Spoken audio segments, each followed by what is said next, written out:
Вас зовут, каким видом спорта вы занимаетесь?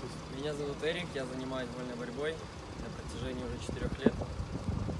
Как вам понравился Казах Курес? Вы впервые видели, впервые боролись? Да, я впервые вообще услышал, что такое курес. До этого я вообще не знал, что вообще такой вид спорта существует. Сегодня вот посчастливилось выступить в этом виде спорта, и остались лишь одни положительные эмоции.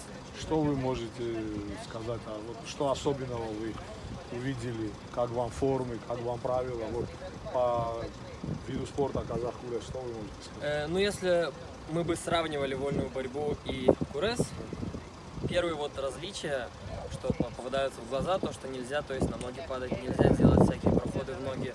И существует, то есть, своя особенная форма, как вот этот кимоно. То есть тоже очень удобная, как бы нет какого-то дискомфорта, хорошо брать захваты за нее, делать приемы. То есть вот именно по этому виду спорта у меня вообще никаких минусов нет, все положительно, все понравилось. Вам понравилось, вы будете еще? Да, если будет возможность, я обязательно поучаствую в этом виде спорта, только с радостью. Спасибо большое. Вам Удачи тоже вам. спасибо, удачи.